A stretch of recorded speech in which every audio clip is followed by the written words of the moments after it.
Well, hello there, Nats fans, and welcome back to another episode of the DoDcast. And it's, as Ron likes to say, a happy recap, and didn't really think it would be a happy recap, but it ended up being one. I'm District on Deck co-editor Ricky Keeler as the Washington Nationals rally from 4-1 down in the bottom of the ninth to beat the Atlanta Braves 5-10.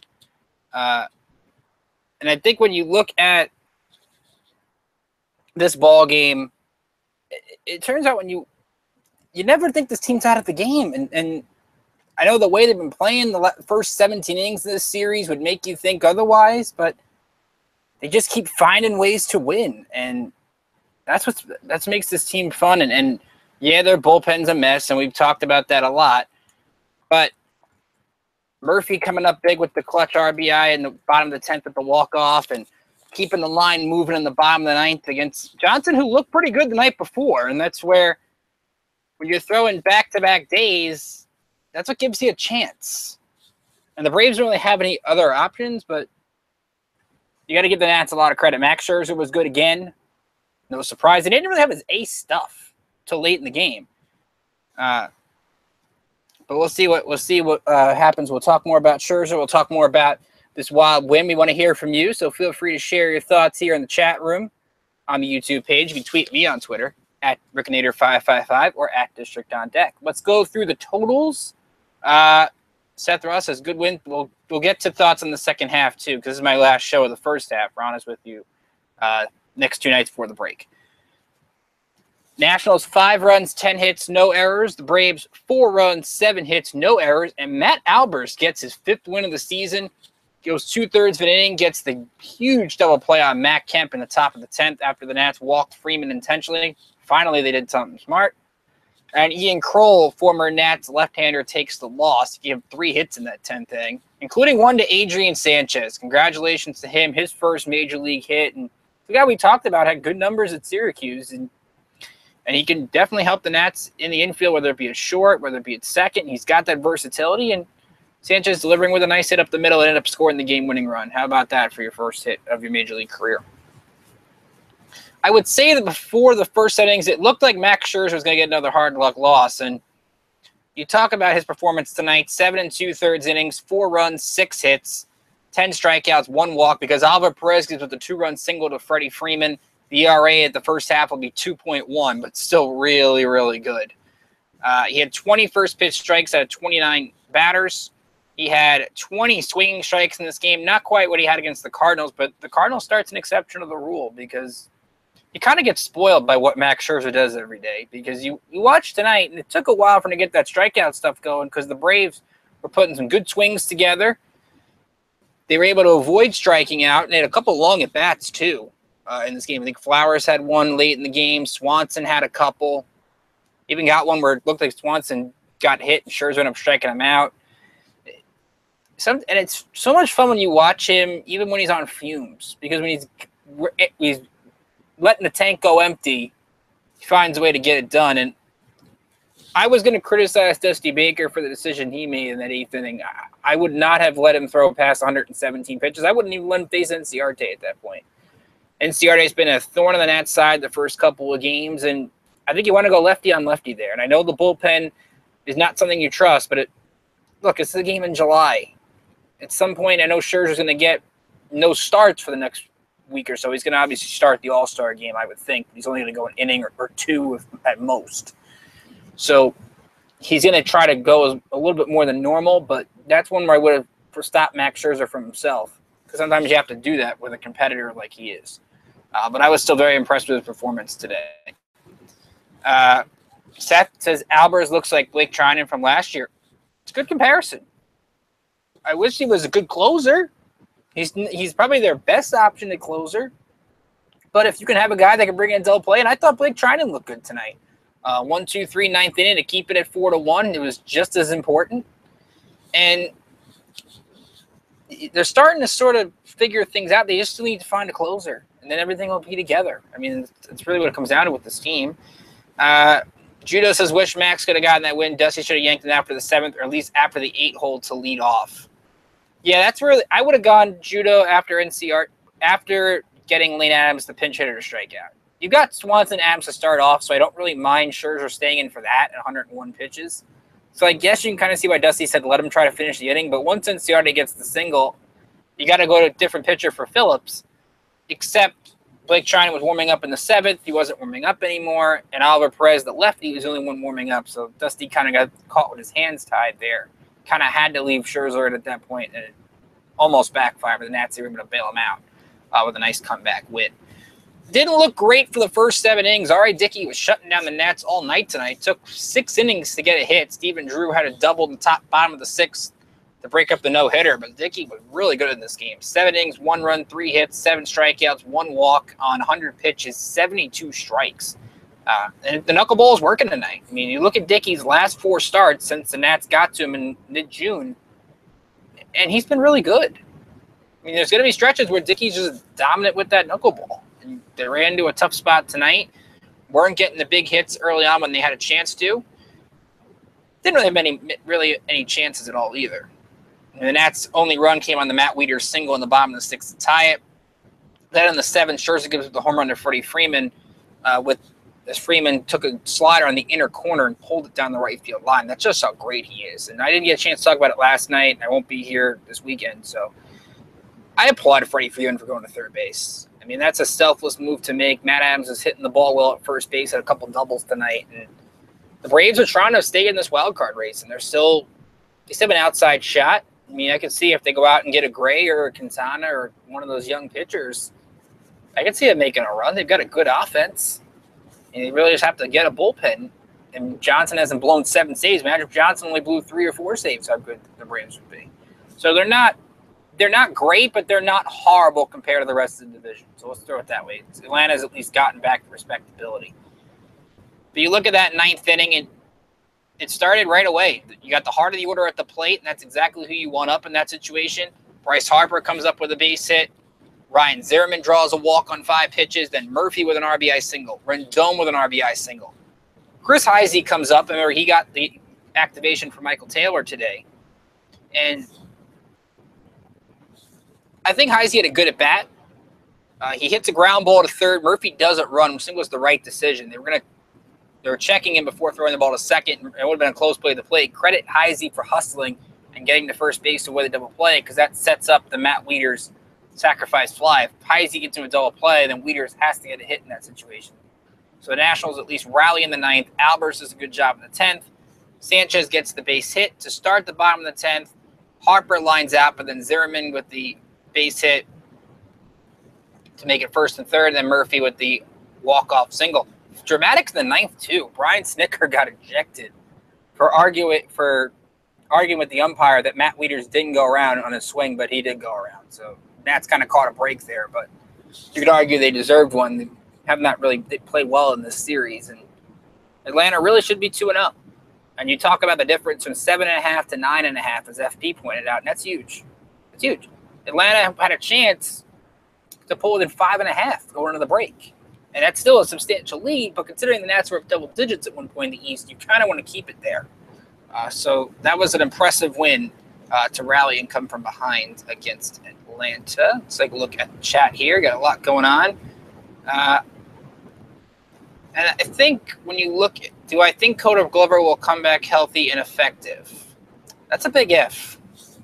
And I look at the rumor that John Morosi had a couple days ago about Raisel Iglesias, and he would be your closer for the next few years. I mean, the Nats desperately need a long-term answer closer. They can't just keep renting closers every year and hoping something sticks. So if the closer market isn't what they're hoping for, and they can get a guy like Iglesias without giving up a Robles or somebody like that, then I think Iglesias is your guy. Cody Glover really has not told the team about injuries a couple of times, and I don't want that out of my closer. I mean, that is a bad look on Cody Glover that he didn't tell anybody about his injury. And that caused him to be out longer than he should have been. So, to me, Seth, I can't trust Cody Glover right now to be the closer. He has to earn that trust back. And true, his stuff might be better than most of the relievers in this bullpen, but you got to earn the trust in that locker room. I think that in that clubhouse, that's really important. Other notable stats tonight. How about Max Scherzer again? 10 strikeouts in 8 of his last 9. And I think when you look at the way Scherzer pitches, I love the slider, I love the changeup, but Judo always points it out, the competitiveness he puts on the mound. Even when his stuff's, again, his B stuff, he goes out there and delivers in a big way. Other notables, how about the middle of the order? Look, they were quieted early on, but 2 hits for Ryan Zimmerman, who's starting to sort of get it together. Hasn't homered since he faced Dickey the last time, but starting to get a couple of hits each day, so he's had a nice couple of games this series. Murphy with another 2 for 5 night. He's up to 341 average-wise. Wieters, of course, the big, had 2 RBIs, 1 for 3. I'm interested to see how the Nats handled the number 2 spot. Not a great night from Ryan Rayburn, 0 for 2. Did see 18 pitches and 3 at-bats, so he did have a good at-bats. And how about Zimmerman? 26 pitches seen in 5 at-bats. So I really like those pitches per plate appearance stats. It kind of shows how you work the count. I thought Zimmerman had an excellent at-bat, not only in the 9th against Johnson, but in the 10th against Kroll, to get the count full and get the base hit. And that's going to go under the radar, but that's important. Honestly, it says I've seen red tags and their closer throws heat, effective most point throw strikes. At least he was a starter, and they moved him to closer. Now, most Nats fans will only remember Drew Stewart in the Reds bullpen, but Iglesias under the radar has done a nice job. I just think it's going to be a big, big asking price for a guy that's under control for the next few years. And that's going to be something the Nationals have to decide between now and July 31st, which is only 3 weeks away. And I'm sure we'll talk more about that as the weeks go on heading into July 31st. So Nats go to 51-35. Atlanta drops to 41-44. Let's take a look around the division, see what's going on tonight. Everybody's still in progress. Philadelphia is at home taking on the Padres for a 3-game series, and San Diego leads 4-3. That game going to the bottom of the 9th. Tommy Joseph, a solo shot in this game, his 15th of the season. He's now up to 43 RBIs. Daniel Nava, an RBI. Nick Pivetta, 9 strikeouts in 7 innings, but right now in line for the loss. So we'll see if Philadelphia comes back there. Out in St. Louis, the Mets lead 6-5 in the top of the 9th inning. A lot of home runs in this game. Jose Reyes, a 2-run shot, a solo shot off Carlos Martinez. Jay Bruce, a solo shot. Jacob deGrom had a rough night. He had a total of 4 home runs in this game, but he's in line for the win. 7 innings, 4 runs, 8 hits, 5 strikeouts. So the Mets trying to get the first game against St. Louis. And out in San Francisco, Marlins out ahead early against the Giants, 4-0. D. Gordon's already got a pair of hits, and Giancarlo Stanton, a 2-run shot against Matt Moore, his 24th of the season. Of course, he's got the home run derby crown to defend on Monday. Also, a couple of things outside of the division to talk about. Carlos Carrasco, an immaculate inning tonight for Cleveland, or as Judah likes to say, an immaculate inning, but Carlos sadly isn't max, but a great performance there. And Aaron Judge hits his 30th home run for the Yankees, but they're losing because Jesus Aguilar hit a grand slam just a moment ago for Milwaukee. How about the Brewers? I mean, if you're talking about the playoffs going into today, it would be the Nationals against the Brewers. And Milwaukee, while their pitching staff doesn't have the great names in it, their offense is dynamic with Thames and Aguilar and Braun. They can crush the ball out of the park with anybody. So Milwaukee would be kind of, I think, a scarier first-round opponent than you think. That's a good question Seth asked here. Why do you think Ken Rourke was warming up in the bullpen? I kind of like that decision. They're kind of reading the tea leaves here. Joe Ross is going to start Sunday. Tanner was skipped on Wednesday because of the rain out. And I think it's a good idea. Get Rourke's head cleared a little bit. Just get him working on side sessions, working in the bullpen. Because he kind of needs that mental break a little bit. Just needs to get some confidence. Remember, we saw last year, the final game of the first half, Roark came in at Citi Field and did an excellent job out of the bullpen. So I could see the Nationals kind of going with Roark after Ross on Sunday just to get him some work. Let's say Ross only goes 5 innings. You throw Roark out there for a couple. It's not the worst idea in the world. And you need Tanner Roark in the second half to improve. And if you keep throwing him out there every 5th day, right now the results aren't working. So you give him a chance to sort of relax a little bit, skip his turn, let Gio get that start last night, keep him on regular turn. I actually didn't mind that decision. So Roark would have pitched, I think, if it went to an 11th or 12th inning. But I don't mind him in a high leverage spot. I mean, obviously you got to eat the innings when you can, but he just needs to get one more good start just to get that confidence back. And we'll see if he pitches this weekend out of the pen, if that happens. And that's not yet played Milwaukee. So that's a good thing when Seth, remember you brought up the second half. They play Milwaukee 6 times. So that's going to be a lot of fun. They play Colorado again. They play Houston. They play LA. A lot of great series in the second half of the season. I mean, obviously everybody's going to talk about the bullpen coming back, but you look at the health of this team. Jason Worth, Dusty said today, hopefully be back for the Arizona series, which is the 3rd series after the All-Star break, which would be huge for this team because their outfield depth is extremely thin right now. I mean, you're one injury away from seeing Andrew Stevenson, which wouldn't be the worst thing in the world, but obviously you don't want another injury. You hope Michael Taylor comes back. Again, the DL day, the All-Star break days count in the DL, so Taylor might only miss 6-7 games if he's only on the DL for the 10 days. So if the oblique doesn't flare up again, maybe you do see Michael Taylor quickly. So I think the health is important. If you get Trey Turner back as quick as you can, you hope by the end of August, but you watch the way Freeman plays with that wrist. I think he broke his wrist like less than 2 months ago, and he's playing as great as he is. Gives you hope for what Trey Turner could be, even though his game is completely different from Freeman's. The bullpen's going to be a big question mark, obviously, and we'll see how Mike Rizzo addresses it. That'll be a big topic, I'm sure, at the All-Star break, and then after going into the weeks to the July 31st deadline. I'm expecting the offense to carry the team, though. I think when you've got the middle of the order they have with Harper, Murphy, Zimmerman, and Rendon, when you have nights where your top lineup isn't doing much and bottom of the order isn't doing much, your heart of the order can win you a heck of a lot of games by themselves. And that's a great thing to have, because then you're not going to have many nights where you only score 1 run. I mean, you're going to have nights where you just put up 3 or 4 runs automatically because your offense is really good. I want to see what Gio does in the second half. Hopefully, last couple games, you want to see Gio sort of keep the good times rolling. They need to get 3 dependable starters, and Gio's trending to that 3rd dependable starter. And I want to see Tanner Roark get back on track, because if you have a 4-man rotation of Scherzer, Strasburg, Gio, and Roark going well, not a lot of teams that can compete with that. So those are really, we're going to have more second half conversations going on. Yes, Judo, I did see the stats on Scherzer that you sent us, and I thank you for sending those. It's remarkable, his first half, and he deserves to start Tuesday in the All-Star game against likely Chris Hale, which will be a lot of fun in itself. I'm sure Ron will be thrilled with that. And remember, Ron and I will be here at Tuesday night after the All-Star game, so we're going to have an All-Star game DoDcast, since there's so many Nats in the All-Star game, so we'll talk about it. But I mean, these numbers are microscopic, and I still think it's a 2-horse race between Scherzer and Kershaw. I mean, you have to give Kershaw a lot of credit. I know he's had a couple of bad ones, but 13-2 with an ERA a little bit over 2. Those two, it's going to come down to the wire, and I don't know off the top of my head how close the All-Star game, not the All-Star game, the Cy Young voting can be in the past. Like, what's the closest in the National League? But it's going to be close between those two.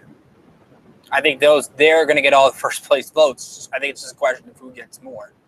Obviously, that's how the votes get cast. So that should be a lot of fun. And Gio and Max do deserve more wins, I agree. And thanks for hopping on, Seth. I'm sure Ron will be happy to see you tomorrow. Let's look at the minor leagues. Before we do that, Nationals made a big announcement today. They signed Seth Romero. Last night we talked about how we're close to a deal. They got the deal done, $2.8 million, which is a little bit over the slot that's allowed for the 25th pick. Romero is going to West Palm to work out. He is not at an affiliate yet. Obviously, the guy hasn't pitched in a couple of months, so you want to see what he can do in a couple of workouts, and the Nats will make their decision. I have an article going up on it tomorrow, and I'm going to tell you right now, do not expect Seth Romero in the bullpen this year. I don't think that would be the right decision. I understand that he's had relief experience before. His stuff might translate to it, but you need him to be developing into a starter, and he's lost a lot of time, largely his fault because of being kicked off the team in Houston. So I want to keep developing him slowly into a starting pitcher. And I think the Nats will make that decision, and I don't blame them for it. So don't be looking for Seth Romero in the Major League bullpen this year. I do not think it's happening. So let's go around the minor leagues and all-around losses tonight for the big affiliates. Syracuse is taking on Rochester, which, by the way, Rochester went out the AAA affiliate of the Twins, who signed Bartolo Colon to a minor league deal tonight. So Bartolo Colon going to play a factor in the Twins' pennant race. That's pretty remarkable what Colon's been doing in his age, even though he had a rough go of it with Atlanta. Maybe Colon pitches in the next couple of days. I don't know, but he's supposed to be going to Rochester first. But Rochester beat Syracuse 9-3. Rough night for A.J. Cole. He goes just 2 2/3, 8 runs, 11 hits, strikes out 2. Just a bad night all around for him. Emmanuel Burris drove in all 3 runs. He had a couple of hits. And Jonathan Solano and Andrew Stevenson, another 2 for 5 day, getting that average up near 260, considering where he was hitting about a month ago. It's impressive. Cody Satterwhite, Neil Kotz, and Trevor Gott gave up 1 combined run over the last 5 1/3.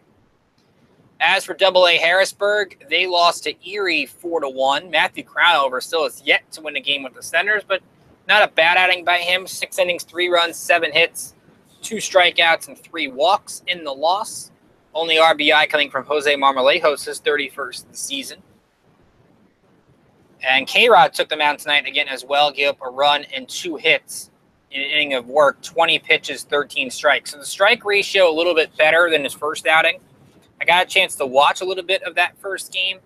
And what I'll tell you from what I saw, breaking ball looked really good. Fastball, again, if somebody's out there that watched the Senators game tonight or was there, please let us know. I didn't see much with the fastball command, and I don't know where his velocity is at. Now I'm going to be having a conversation with the Harrisburg midseason review next week, so I'll get more answers on K-Rod if I can. But it was a surprise to see him in AA, and wasn't that great, at least in his first game. So to not be that great tonight, I don't know what that means going forward, but reading John Heyman, they said they only see him as a 6th, 7th inning guy. Looking at Potomac, they took on Wilmington tonight, and the Peanuts took the loss. The final score in that one was 6-1. Luis Reyes got the loss for the Peanuts. He went 5 innings, 3 runs, 7 hits, 5 strikeouts, and walked 2. Dan Gamache went 2 for 3 with an RBI, his 5th of the season. Taylor Gashu had a couple hits as well. No Victor Robles tonight, and that's because he's at the Futures game, which, again, you could watch Sunday afternoon at 4 o'clock on MLB Network. So right after the Nats game, go to MLB Network and watch Victor Robles play. If you haven't seen him yet, I'm looking forward to watching him for one of the first time. I've not really seen Robles play live, and I'm excited to see him play because speed's been great this year. The contact's been great this year. He stayed relatively healthy this year, and you would think he's due for a promotion to AA real soon. Hagerstown took on Kannapolis tonight. Rain was in the forecast for them, and they had to stop the game early, but Kannapolis got the win 7-5. Not a good night for Tyrell Watson. 6 earned runs in 5 innings. He struck out 3 in the loss, but the offense was there again. Talmido Augustin with a 2-run shot in the 3rd inning. Jake Knoll hit a 2-run homer as well in that 3rd inning. And Daniel Johnson, another RBI. He's up to 45. His hit streak is up to 12 games. You would think when Robles goes up to Harrisburg, Johnson's going to Potomac. That's just my guess. Auburn took on State College, and they lost 6-1. So the Double Days are now 5-13. Just a rough go of it so far for them this year. 2 hits for Zach Collier, who's on a rehab assignment there. Good games for the first couple starters. Alex Troop and Brigham Hill, both draft picks this year. Troop, 3 no-hit innings, struck out 3 and walked 2. And Brigham Hill, 2 perfect innings, struck out 1. But Max Engelbrecht, who's the 40th round pick out of Oregon State, 6 runs an inning, but none of them were earned. That's New York Penn League baseball for you. And the GCL Nats took on the GCL Mets, and they won 2-1. Only win of the day for the Nats affiliates. They go to 6-3. Juan Soto, of course, he's out there rehabbing, and he had a 1-for-4 day with a run scored. So good to see Juan Soto staying in the lineup, and hopefully he'll be out and maybe back at Hagerstown real soon. Nelson Galindez got the win in relief, and Jose Jimenez got the save. Joan Baez, 4 innings, 2 hit ball, struck out 5. He got the start. Also, Eric Fetty will be on the mound Saturday night against Rochester, so hopefully I'll catch a little bit of that. And remember, I talked with Eric Fetty yesterday. You will find that interview sometime next week on the DoDcast. So excited to get to talk to Fetty. Judo, as I look at the chat one more time, I think we could safely say Max is the best dichromatic-eyed pitcher in baseball. I want to see some splits on that. Yeah, I think, Judo, I think you're okay with that assumption. Also, talk about the offense. I'm glad to see a Nats still be able to come up clutch and rally, and Worth maybe back next weekend. Well, not next weekend. Dusty, again, as I mentioned earlier, he'll be back. He's hoping to get him back at Arizona is what they're pushing for. Next weekend, they're at Cincinnati. Then they go to Anaheim for 2. Then they play the Diamondbacks. So not right after the break, but a little bit afterwards. I'd like to get Worth back by the Milwaukee-Colorado homestand. I think that's more important because that's where the Nationals' next biggest test, and Arizona is going to be a test and how good they've been playing this year, and second in the NL West. So let's take a look at the pitching matchup for tomorrow. It is a 4:05 p.m. Eastern first pitch. You can catch the game on. I believe Masson has it. I'm just going to double check here because my computer is a little slow. That's okay. And there we go. I believe is Steven Strasburg going to take the mound against Julio Teheran. I'm looking forward to this game because Strasburg trying to get to that 10th win. That'll be exciting to watch. Teheran 6-6 with a 5.14. Strasburg 9-2 with an ERA of 3.28. Bryce Harper, of course, he loves facing Julio Teheran. 7 home runs, 17 RBIs in his career against him. Strasburg had his struggles with Atlanta last time. Matt Adams has a couple home runs. Of course, Freddie Freeman, 361 against him in his career. I'm expecting a good pitcher's duel here. You see the reports that teams are – John Heyman, I saw, was reporting that the teams are looking at Julio Teheran. So that's not – I think Tehran's going to have a good game, but this is where I would expect Bryce Harper to sort of have one more loud, big game before the All-Star break. And Ryan Zimmerman's getting there, too. I still believe he's going to get that record-breaking home run in the next couple of days. Judo had one more question for us, and I don't know if Ron's here to answer this. Maybe he can help me here.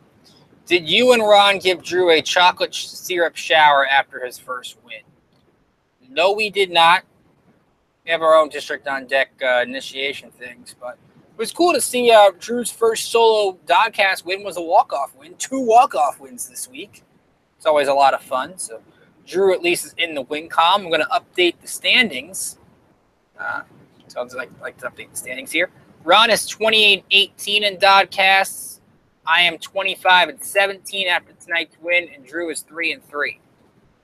So we're going to try to do this every week, update the standings. Again, it's not equal. You have to keep in mind some shows we host together. Some shows, but Tuesday we'll host together. We're not going to count the All-Star game toward our record. But Ron's done more games than me. So we'll have to kind of go by the winning percentage. I'm not going to calculate it now, but maybe whoever does the DoDcast coming up on Friday at Cincinnati will give you an update standings total.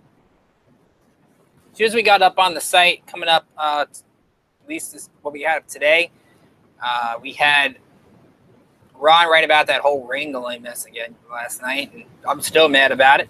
Quite frankly, I don't blame you if you're still mad about it. The Braves announcers had fun with it, as they should. You hope the Nationals do the right thing by the people that did not stay. I think they did okay by the people who stayed last night.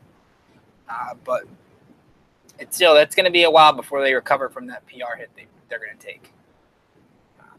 And again, you can never predict rain. Dusty said it's tough. He watches the Weather Channel. But to me, you had to at least try to play that game, or at least play it a half hour early last night. You had to get that game in, and you had to at least try to start the game, and then when the rain comes, then deal with it. But they didn't do that. Drew had more on Michael Taylor going on the DL, and I wrote about an interesting trade piece. Keep an eye on Anthony Swarzak. I watched Yankees a lot. Last year was terrible with the Yankees, but I was surprised to see how great his numbers are at the White Sox this year. He really doesn't make any money.